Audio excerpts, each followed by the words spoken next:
Caroline Wilder stepped down from the noon train one day late, with dust on her hem, and the whole town staring like she had arrived, carrying a sin instead of a suitcase.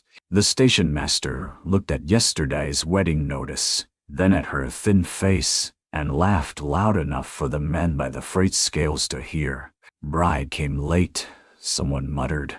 "Cowboy Marshal want.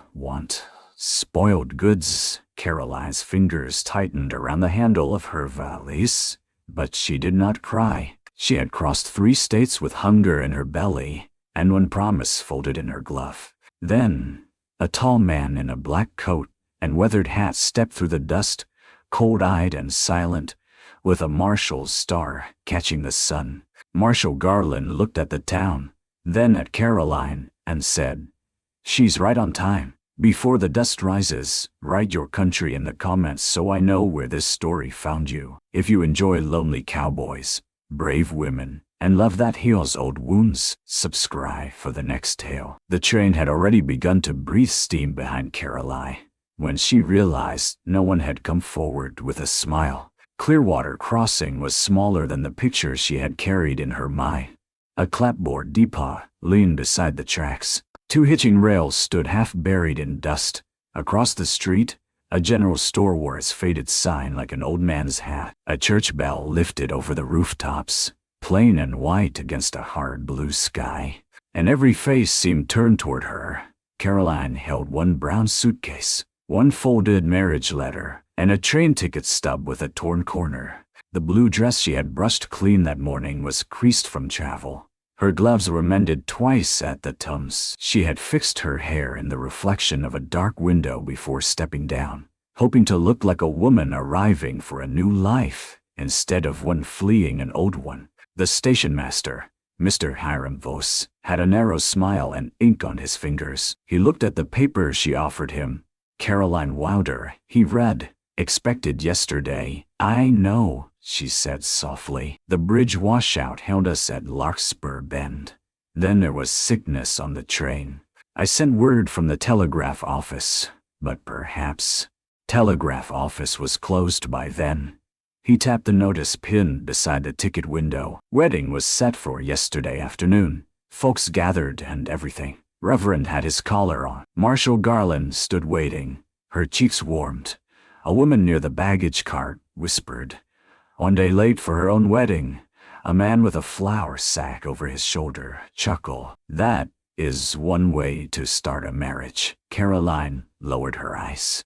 She had known shame before. It had followed her through boarding house kitchens, charity rooms, and the cold parlor of her cousin's home where she had been told she was too plain to marry and too poor to keep. But shame felt different when it had a crowd.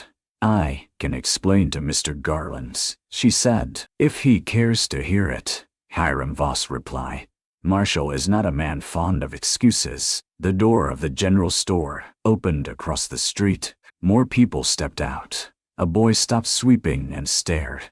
2 women came from the milliner's shop, pretending they were only looking at ribbon in the window. Caroline felt the folded letter hidden in her glove. The words on it had carried her this far. "Miss Wilder, I cannot promise softness. I can promise a roof, honest work, respect before the town, and a lawful name. If you come ready for hard country and plain truth. I will meet your train on Friday." Marshal Garland. She had read that letter 100 times, not because it was romantic. It was not. There were no flowers pressed between the pages, no foolish compliments, no promises of moonlight. But there had been something sturdy in it, a roof, work, respect, a name not spoken with pity. Now even that seemed to be slipping from her fingers. "Maybe he changed his mind," said one of the women near the cart. "Maybe he should," said the other. "A woman who cannot arrive on the right day cannot keep a house." Caroline lifted her chin then, just a little. She had been hungry for much of the last 2 days. She had given up her last coins for broth, for a feverish child, at the delay station. She had slept, sitting upright, with a stranger's baby against her shoulder. Her own body felt like paper, but there were things a person could surrender and things she could not. "I did not come here to make a spectacle, she said. The woman laughed. Too late for that, dear. Then the street quieted. Hooves sounded first. Slow, even controlled. A bay horse stopped beside the depot, and the rider swung down with the kind of stillness that made people remember their manners. He was tall, lean, dark from sun and wind, wearing a black hat pulled low, and a long coat dusty at the hem. A silver star rested on his vest. His jaw looked carved from old oak, and his eyes were gray as stormlight. Marshal Garland did not smile. The town marshal looked at the station master, at the little gathering, and finally at Caroline. His gaze did not soften, but neither did it slide past her, like she was something left unclaimed. "You are Caroline Wilder," he said. "Yes, sir. You were expected yesterday. U.S. train was delayed." "Yes. Then you came when you could." The simple fairness of it nearly undid her. Hiram Voss cleared his throat. "Marshal, the notice was for yesterday." Folks waited. Reverend Stowe waited. Your aunt waited half the afternoon. There is talk that perhaps the arrangement is void. Marshal turned his head. "Talk does not make law." The station master's smile thinned. "No, but appearances matter." Marshall's gaze moved to the people watching from the street. "Then let us improve them." He stepped closer to Caroline and held out his hand, not for affection but for her suitcase. She hesitated only because no one had offered to carry anything for her in so long. That kindness felt like a trick. "I can manage it," she said. "I expect you can," he replied. "But you will not have to manage it alone while I am standing here." The whispering shifted. Caroline let him take the suitcase.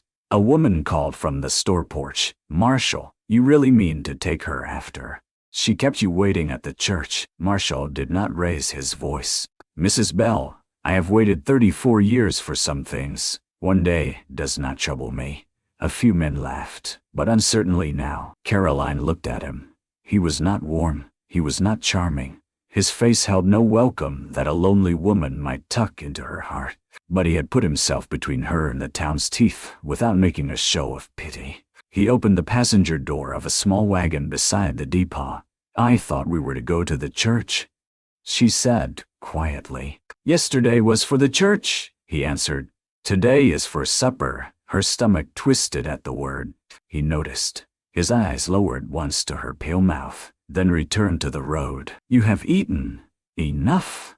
That was not an answer. "It is the only one I have."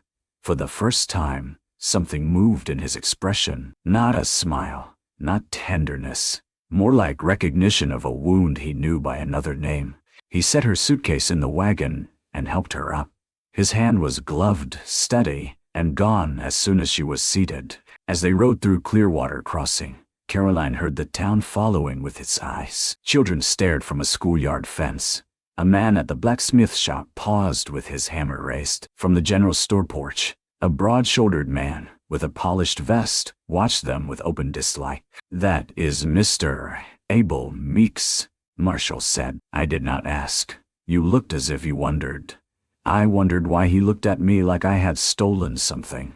Because he thinks everything belongs to him until proven otherwise. Caroline folded her hands in her lap.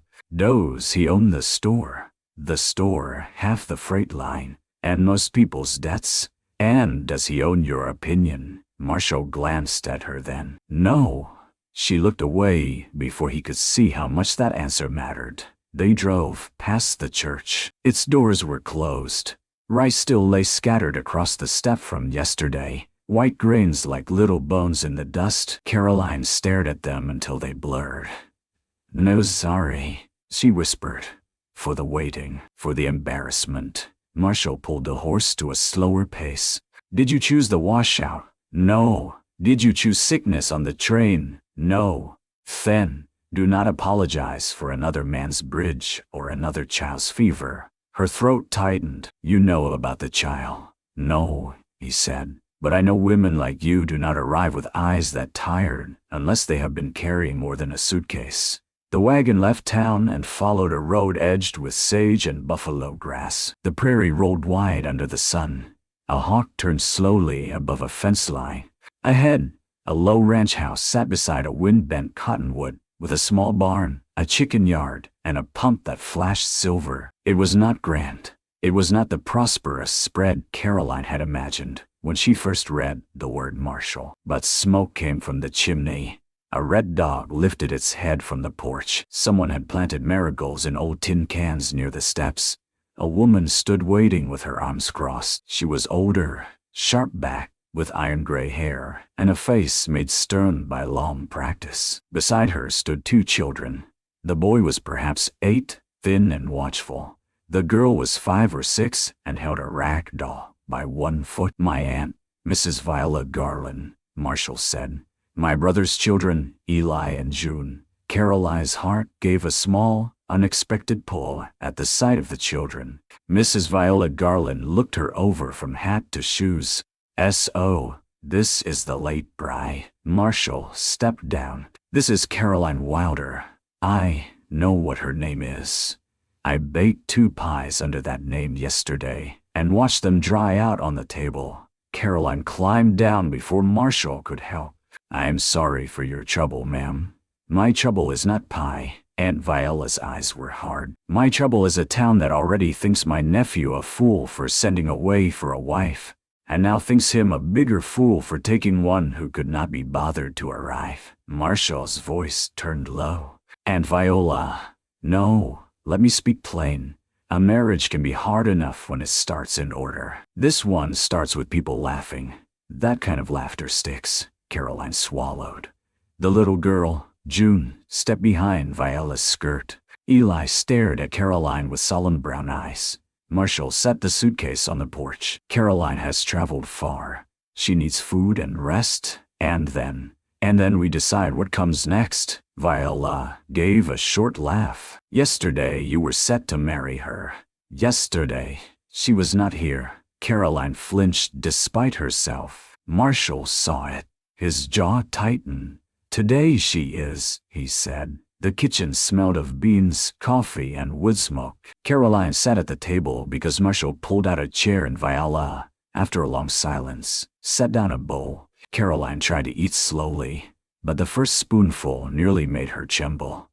June noticed. "Were you starving?" the child asked. "June," Viola warned. Caroline gave the little girl a small smile. "Not starving, just delayed." Eli leaned on one elbow. "Uncle Marshall says delays show what folks are made of." "Does he?" "He said that when a wagon wheel breaks, a man's temper tells on him." Caroline looked at Marshall across the room. He was hanging his hat on a peg. "And what does a late train tell?" Eli thought hard. "That trains are unreliable."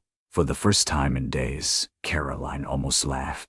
The sound was small, hardly more than breath, but Marshall heard it. His face did not change, yet his shoulders seemed less braced. After supper, Viola showed Caroline to a narrow room off the back hall. It held a bed with a patchwork quilt, a washstand, and a window that faced the cottonwood. Caroline set her suitcase down carefully. Viola stood in the doorway. "My nephew is a decent man," she said. "Not an easy one. I did not expect easy. He wrote for a wife because those children need steadiness, and because this house has been too quiet since my other nephew died. He did not write for romance." Caroline touched the brass latch of her suitcase. "Neither did I." Viola studied her. "Why did you answer?" The truth rose like a bruise pressed too hard. "Because my cousin's wife counted every crust I ate. Because I wanted one room where no one could remind me I was Charity. Because respect in a letter can feel like love when you have had neither." But Caroline only said because he promised plain truth. Viola's face shifted, just barely. "Then here is mine. If you shame him, I will not forgive you." Caroline met her eyes. "If he shames me, will you say the same to him?" For a long moment the house was still. Then Viola stepped back. "Sleep, Miss Wilder. Morning comes early here." It did, before sunrise. Caroline woke to the pump squeaking, the rooster calling, and a faint clatter in the kitchen. For a few seconds she did not know where she was. Then she saw her suitcase, the quilt, the cottonwood, and the pale square of dawn. She dressed quickly. In the kitchen, Marshall stood at the stove, burning toast. He turned when she entered. You should be resting. I have rested. That is doubtful. She looked at the blackening bread. You should not be cooking. That is certain. She crossed the room and took the skillet from his hand before thinking better of it. He let her, watching as she scraped the ruined toast and cut new slices from the loaf. Viola went to sit with Mrs. Keene, he said. Baby came early, and the children? Still asleep. Then breakfast can be saved from both of us. He leaned against the counter, arms folded. You have confidence in toast, yes. A corner of his mouth moved, but did not become a smile. The stove warmed the room. Caroline found eggs, cornmeal, a small bowl of leftover beans. Work settled her. It gave her hands something to do besides tremble. By the time Eli and June padded in, breakfast was on the table. June blinked at the plate. Uncle Marshall did not make this. No, Marshall said. The Lord showed mercy. Eli took a bite of corn cakes. Can she stay? The question fell plainly, without malice. Caroline set down the coffee pot. Marshall looked at her before answering the boy. That depends on Miss Wilder and me. June hugged her doll. I hope she stays. Aunt Viola makes beans too tight. Caroline did smile then. Later that morning, Marshall hitched the wagon to ride into town. He found Caroline at the clothesline, hanging towels she had washed without being asked. You do not owe labor here, he said. I owe gratitude for supper. No, Aunt. Supper was owed to you. She pinned a towel carefully. Then I owe my hands something honest to do. He watched her for a moment. I have to take statements in town. There's a matter with freight missing. Do you want me to remain here? I want you to do as you choose. But if you come, people will talk. They are already talking. They might talk worse. Caroline took another towel from the basket. Mr. Garland, I have been poor in rooms full of relatives. I have been unwanted at tables where my own name was spoken like a burden. A town full of strangers cannot invent much worse than what I have already heard. He seemed to absorb that, like a blow he did not show. Marshall, he said. She blinked. Pardon. If you are to live in my house even for a day, call me Marshall. All right. And I am Caroline. I know. But you do not say it. His eyes held hers. Caroline.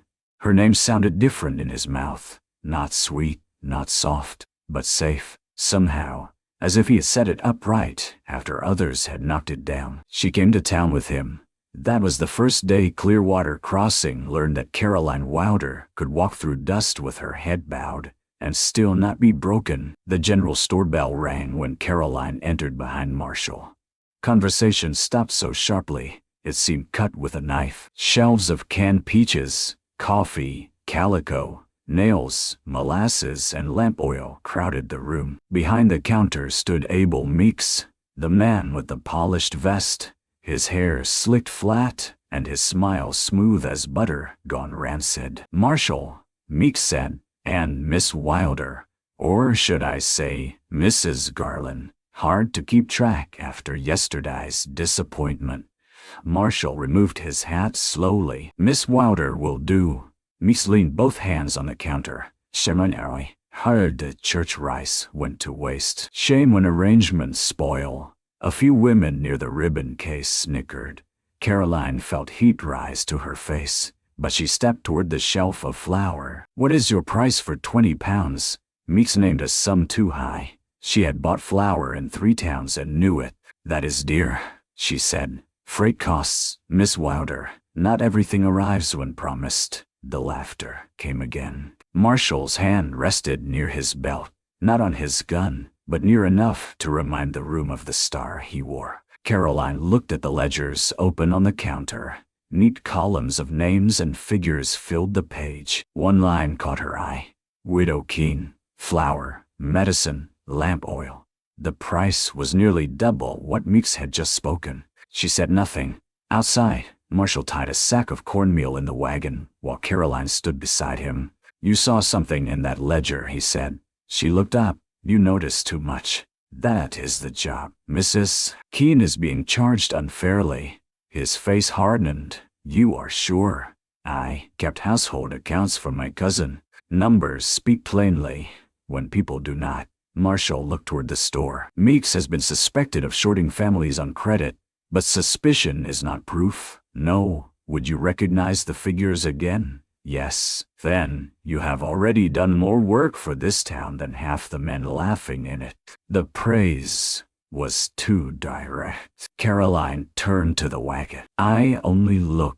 Most people do not. Their days settled into a pattern that was not marriage and not courtship, but something stranger and more careful. Caroline remained in the back room. Marshall slept in the lean-to office he had built beside the house, saying the arrangement protected her reputation, though the town still found ways to wound it. Reverend Stowe came twice and spoke kindly, but even he admitted the church board wanted time before another wedding. Folks are unsettled, he said, which meant folks were gossiping. Aunt Viola watched Caroline as one might watch a candle near curtains, yet she did not send her away. That was its own mercy. Caroline rose before dawn. She cooked, not because anyone commanded it, but because June ate better when pancakes had faces made of berries, and Eli stopped sneaking dry biscuits into his pocket for later. She mended Marshall's torn cuff, then left it folded on his chair without comment. She taught June to braid rag strips into a rug. She showed Eli how to add numbers in a ledger by marking every fifth stroke, the way she had learned while helping a shopkeeper back east. Marshall came and went with the restless schedule of a town marshal and part-time rancher. Some mornings he rode fence. Some afternoons he settled quarrels over water right, missing chickens or drunken fists outside the saloon. He spoke little, but Caroline noticed what his silence contained. He always checked the children before removing his boots. He always set aside the softest portion of meat for Viola, though she pretended not to see. He always paused at the threshold, as if coming home still surprised him. One evening, rain pushed against the windows and turned the yard to black mud. Marshall returned late, soaked through, carrying a saddlebag heavy with papers. Caroline was alone in the kitchen. Viola had taken the children to bed. A lantern burned between them as he spread receipts across the table. Freight theft, she asked. Maybe, or debt work made to look legal. He rubbed his brow. Meeks has half the town owing him. Every witness fears losing credit. Caroline moved closer. My eye. He nodded. She sorted the papers by date, then by family name. Her fingers were quick and careful. Marshall watched without interrupting. Outside, rain drummed on the roof. Inside, the lantern made a little circle of gold. There, she said, at last. The same crate of medicine is charged to Mrs. Keene, the schoolhouse, and the mine camp. Marshall leaned in. His shoulder nearly touched hers. You are right.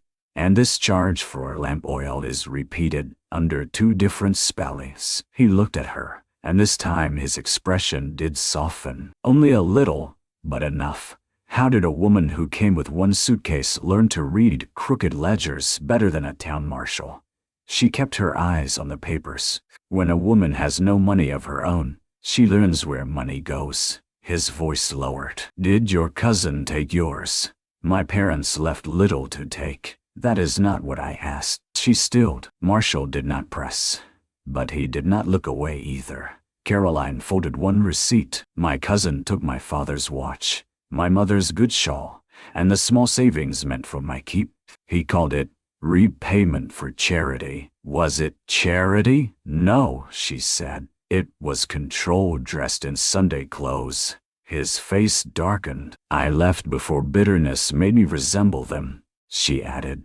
Marshall sat back. That takes courage. I took a train fare. No, it took courage. Something inside her leaned toward him then, not with foolish longing, but with weary gratitude. He had a way of naming a thing correctly, not kindly, always, but correctly. The next day, the practical trust between them deepened. A rider came hard from the North Road with news that a wagon had overturned near Willow Draw. Marshall saddled in minutes. Caroline was in the yard feeding chickens when he called for bandages from the kitchen. How many hurt? She asked. 2, might be 3. I can help. He hesitated. I sat with sick women at the charity infirmary, she said. I know how to bind a wound and keep a fool from bleeding.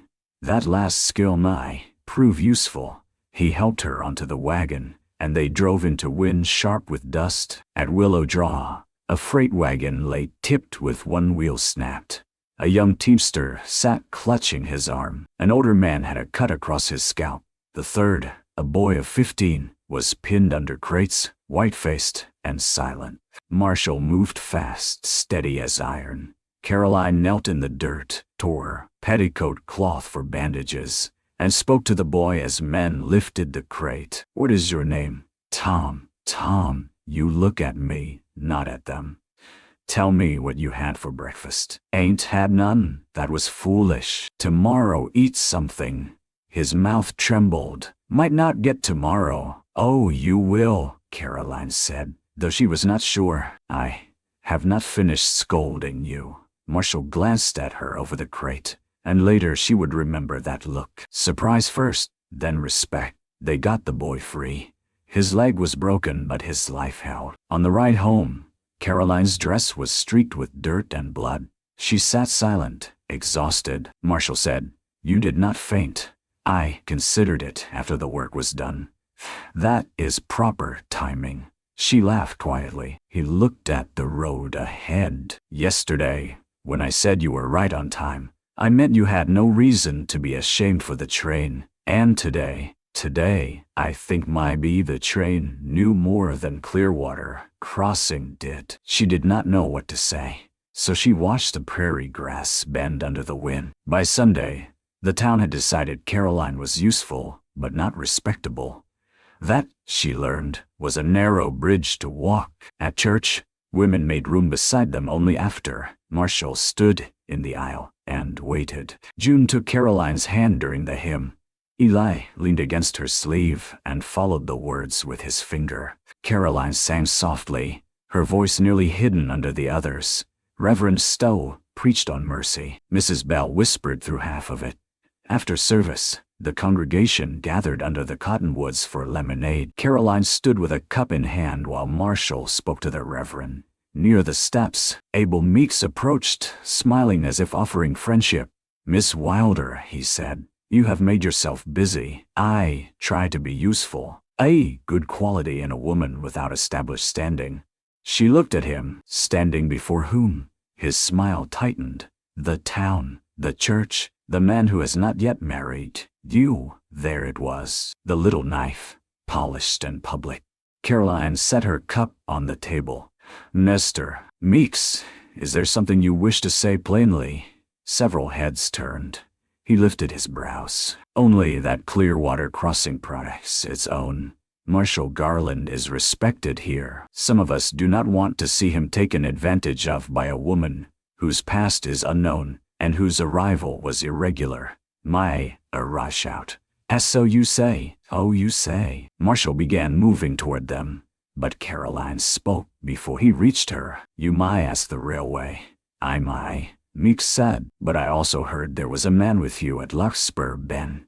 A coldness went through her. There had been a man at Larkspur Ben, a farmer whose wife had gone into fever after childbirth. Caroline had sat with the woman through the night, while the farmer walked the platform with the crying baby. She had missed the first replacement train because the woman's fever broke near dawn and Caroline had been holding her hand. But Meek's tone made charity sound like filth.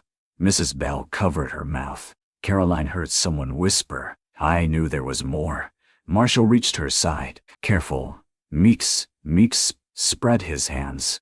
"Careful is all I ask. There are questions." Marshal's voice turned to Winter. "Then ask them in my office with your name signed beneath the complaint." Meeks's eyes flickered. He did not want that. "No need for official unpleasantness," he said. "Just looking out for the community. Start with honest prices for widows," Caroline said. The silence changed shape. Meeks stared at her. Marshal looked at Caroline sharply, not in anger but warning.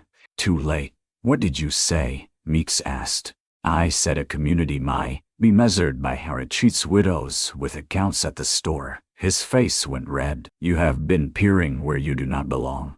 I stood in a public store. You are a guest here, Miss Wilder. A late one. Marshall stepped between them. Enough, but the damage had been done. By afternoon, the town carried a new rumor. Caroline Wilder had come late because of a man at the delay station, and now she was prying into business that did not concern her. By evening, a second rumor joined it. She had trapped the marshal with pity. By Monday, someone had scratched late bride into the dust on Marshall's office door. Caroline saw it before he did. She wiped it away with her sleeve. Marshall caught her at it. "Leave that," he said. "No, it is dirt. It is cruelty. I can wash my own door, and I can wash a word meant for me." He stood close, jaw tight. "You should not have to, but I do."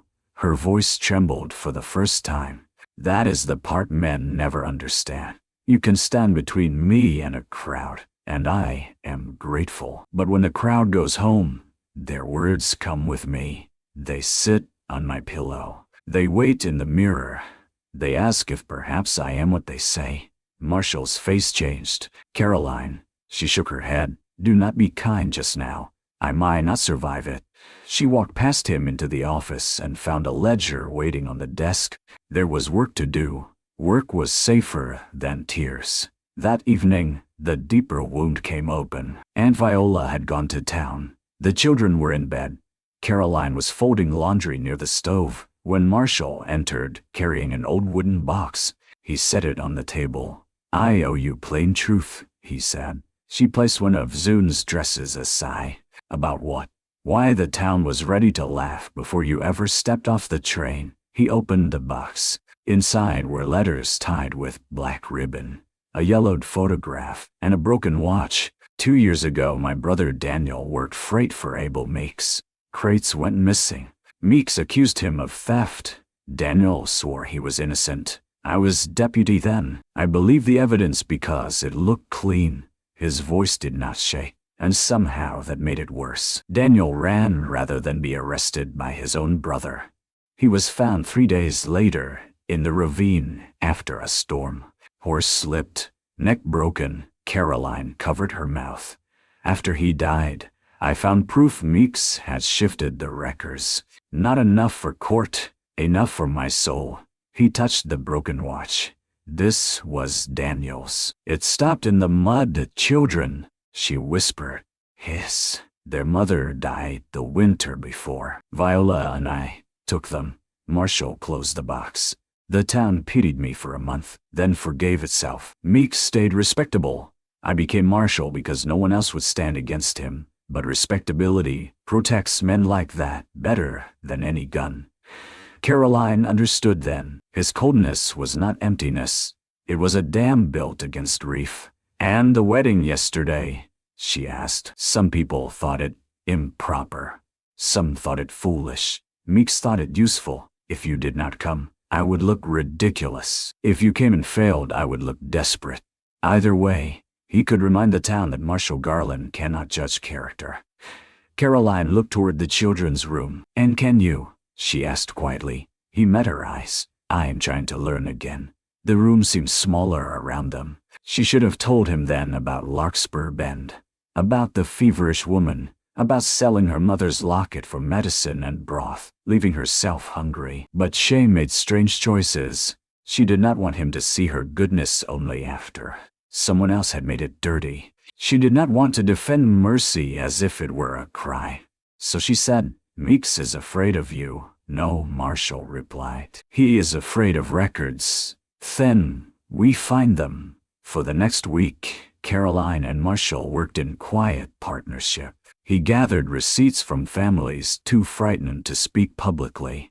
Caroline copied figures by lamplight, comparing dates, weights, and charges. Eli sharpened pencils. June fell asleep under the table with the dog. Viola pretended to disapprove but left coffee on the stove and fresh candles near the ledger. Trust did not arrive like lightning. It came like sunrise, slow and almost unnoticed until the room was changed. Marshall began asking Caroline what she thought before making decisions. Caroline began leaving a plate covered for him when duty kept him late, and he began eating it at the table instead of standing in the dark. Once, he found her asleep over the ledger and carried a quilt from the parlor to cover her shoulders. She woke just enough to feel the weight of it and hear him add wood to the stove. Another time, he returned from town with a small packet. "For June," he said too quickly. Caroline opened it and found blue ribbon, the exact shade she had paused over at the store, but not bought. "June does not wear her hair this way," she said. "She might, Marshal." He looked embarrassed, which warmed her more than any compliment. "It was marked down," he said. "It was not. No." She tied the ribbon around the handle of her sewing basket and said nothing more, but all evening she felt its color near her, like a small piece of sky. Then came the day Abel Meeks made his move. It was Thursday, market day, when farmers filled Main Street with wagons and the store did brisk trade. Caroline had come in with Viola for salt, yeast, and lamp wicks. Marshal was at the jail speaking with a rider from the county seat. Meeks waited until the store was crowded. Mrs. Bell was there. Hiram Voss was there. Reverend Stowe stood near the cracker barrel, choosing nails. Several ranch wives crowded by the dry goods. As Caroline reached for yeast, Meeks said loudly, "Miss Wilder, I believe you have something that belongs to my store." The room turned. Caroline looked at him. "I beg your pardon." Meeks stepped from behind the counter holding a folded paper. "A page from my account ledger is missing. One of my clerks saw you near the books last week. I did not take it, no." He nodded toward Dean Sykes, his freight hand, a thick-necked man with restless eyes. Dean came forward with Caroline's small reticule in his hand. Caroline went cold. "That is found it near the flour bins," Dean said. "Drop my bay?" Meeks opened it and pulled out a folded ledger page. Gasp moved through the store. "That was not there," Caroline said. Mrs. Bell whispered, "Theft." Viola stepped forward. "Now hold on." Meeks shook his head sadly. "I tried to warn folks. A woman comes late, without references, without family, and immediately begins accusing honest businesses. Now we see why." Caroline's mouth dry. She looked toward the door, wishing Marshal would appear, then hating herself for the wish. She had stood alone before. She could stand now. "That page was planted," she said. Meeks smiled. "By whom?" "You." A louder gasp. His face hardened. "Careful, girl." The word struck harder than a slap. Caroline lifted her chin. "You planted it because you are afraid of what your own figures prove."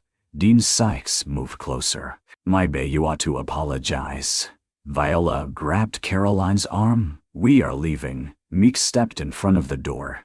"Not until the marshal hears of it. Though I suppose he will be reluctant to arrest the woman he brought home." The humiliation was perfect. Public, legal-looking, social. A trap built not with rope but reputation.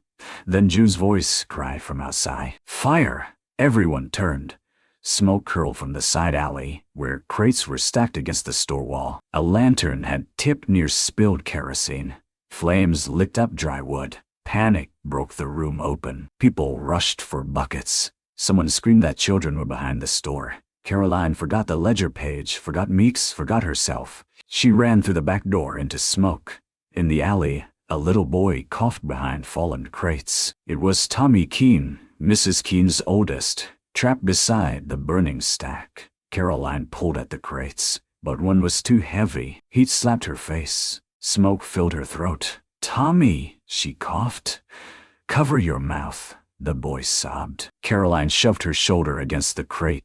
It shifted an inch, not enough. Then Marshal was there. He came through the smoke like judgment, coat over his mouth, eyes fierce. Together, they moved the crate. He lifted Tommy and thrust him toward a man behind them.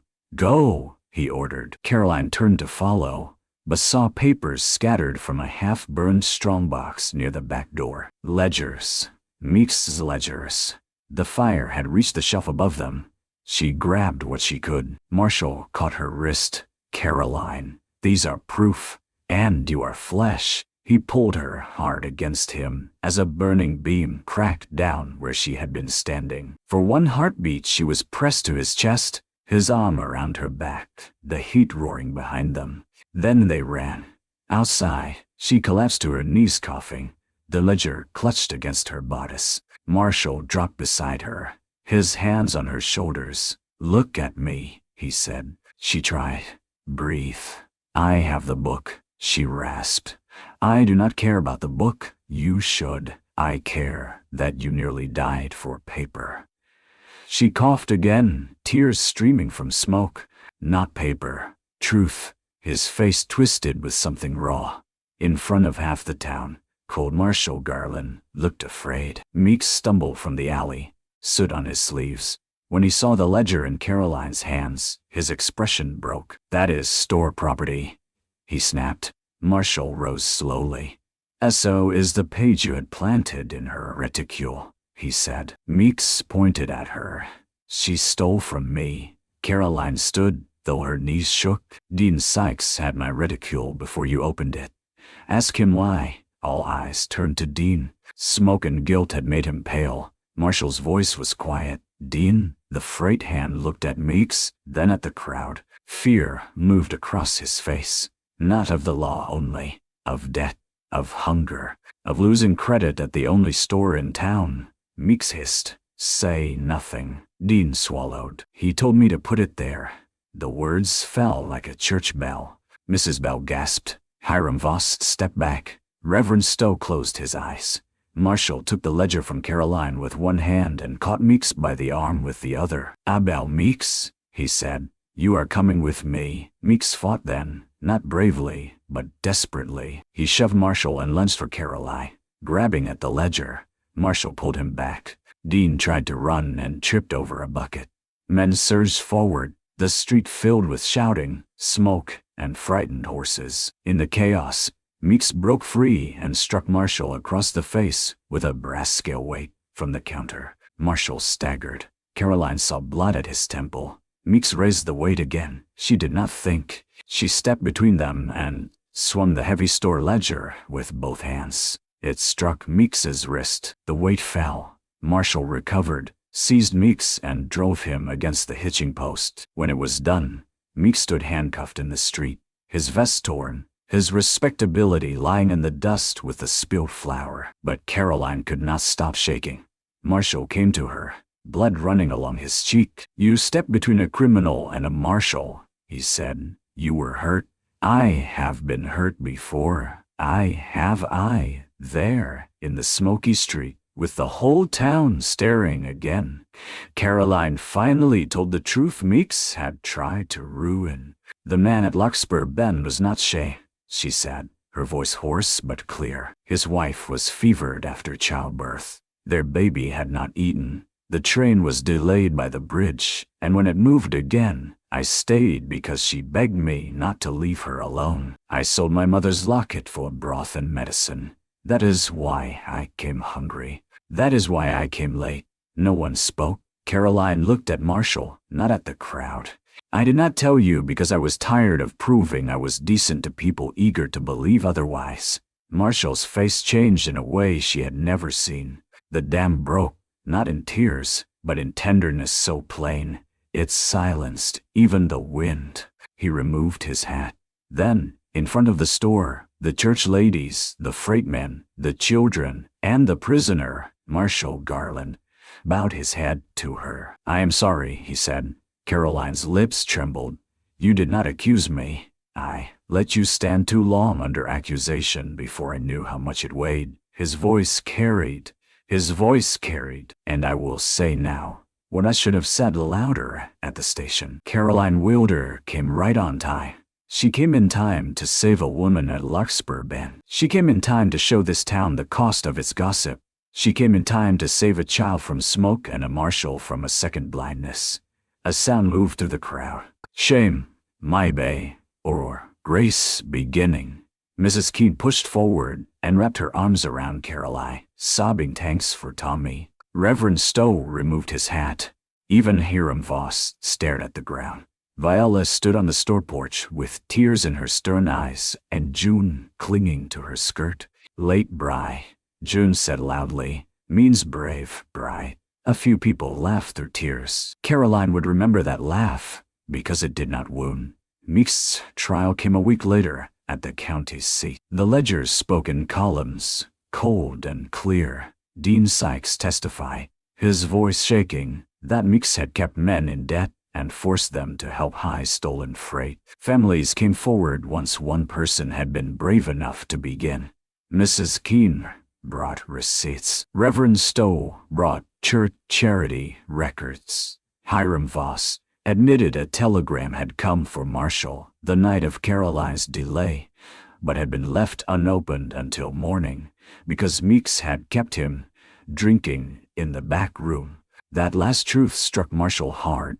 Caroline found him afterward beside the courthouse rail, looking out at wagons in the square. You could not have known, she said.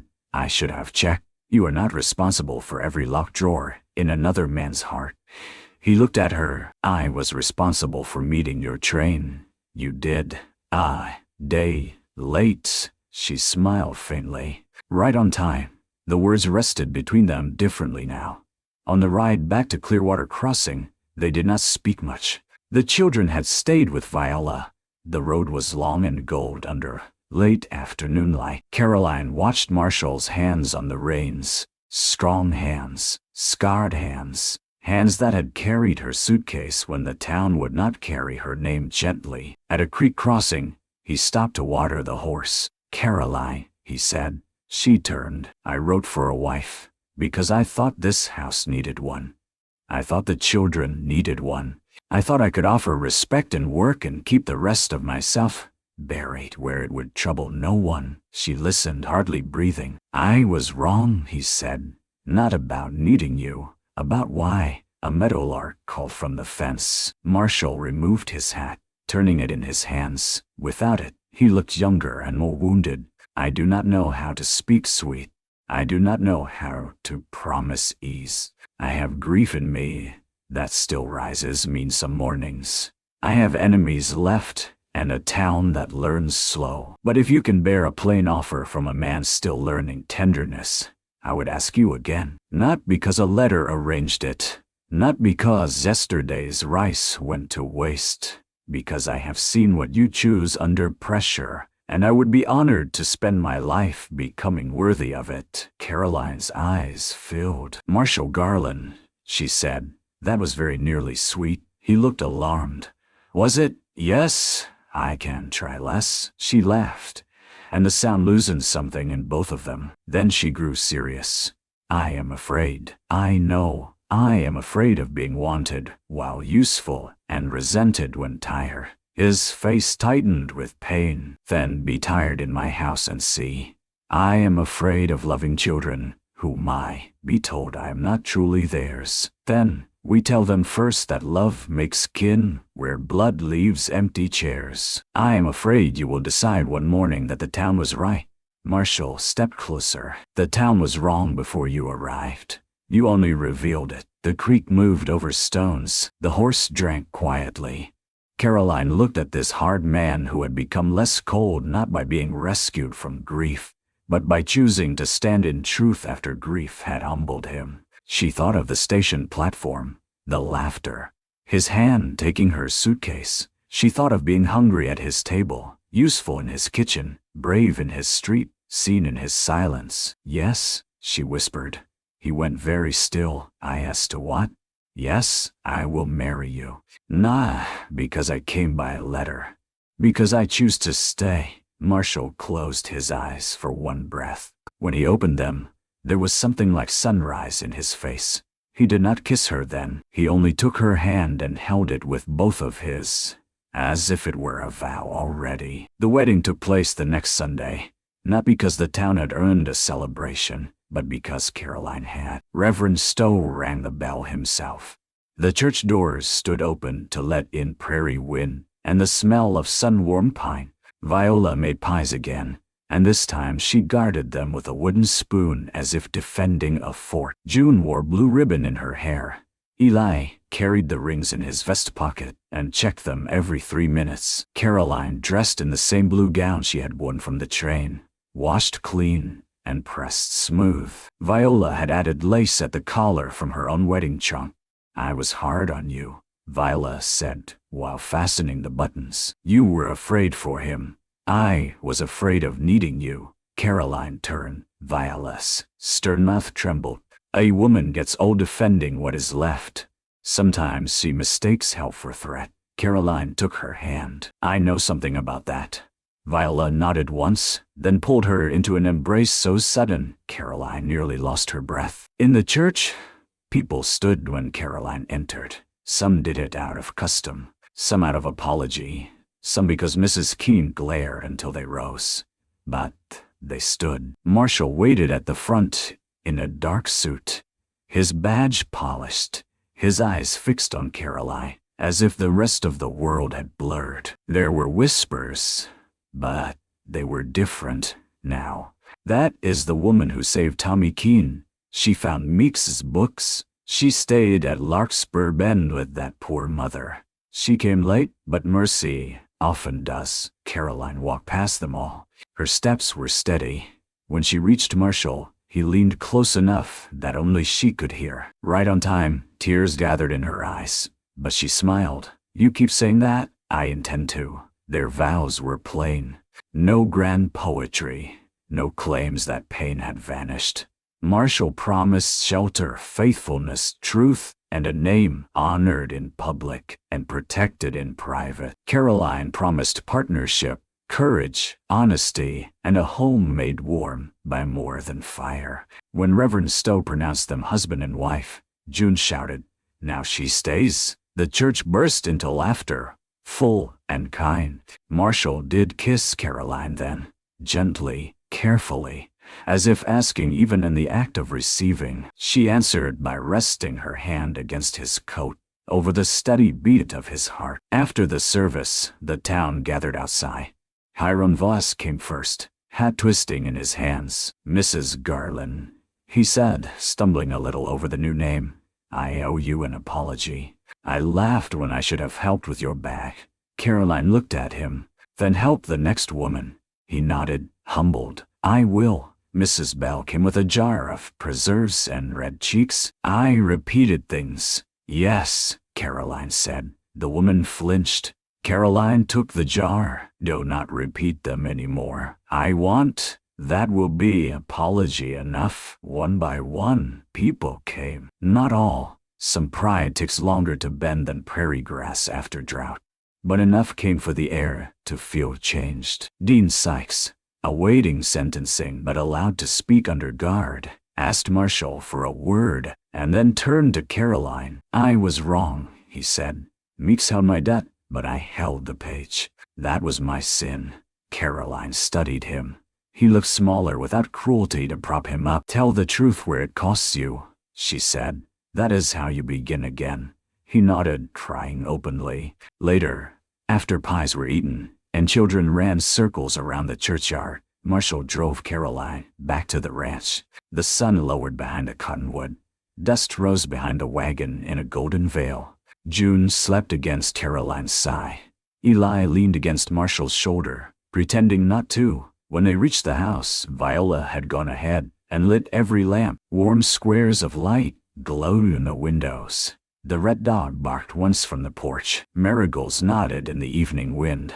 Marshall helped Caroline down. For a moment they stood beside the wagon, neither moving toward the door. "This house is not grand," he said. "No, the roof leaks over the pantry in hard rain. I saw the bucket. The east fence needs work. I saw that too. The children rise early. I heard." He looked at her. Still, Caroline gazed at the lamplit windows, the dusty yard, the cottonwood, the children, the life waiting, not perfect, but offered honestly. "Still," she said. Inside, the kitchen smelled of coffee and cinnamon. On the table sat a fresh loaf of bread, 2 bowls, and a folded paper. Caroline opened it and found the original marriage letter, the one she had carried in her glove, now placed beside a new sheet in Marshall's hand. "Caroline Garland," it read, I cannot promise softness every hour, but I promise to learn it. I cannot promise the world will never shame you, but I promise you will never stand before it alone. You came one day late by the railroad clock, but by every clock that mattered in this house, you were right on time. She pressed the paper to her heart. Marshall stood in the doorway, uncertain. Too much? She crossed to him. No. He touched her cheek with a tenderness so careful it made her ache. Outside, far across the prairie, a train whistle sounded, long and low in the darkening blue. Caroline turned toward it, remembering the platform, the dust, the laughter, and the cold-eyed Marshall, who had refused to let shame have the final word. Marshall came to stand beside her. His hand found hers. The whistle faded. The house held. Behind them, June murmured in sleep, and Eli whispered for someone to leave a lamp burning. Viola clattered dishes and pretended not to cry. Caroline looked at the road that had brought her there one day late, then at the man who had called it grace before either of them understood why. And together, under the first bright stars over Clearwater Crossing, Caroline Wilder Garland and Marshall Garland stepped inside the warm kitchen right on time.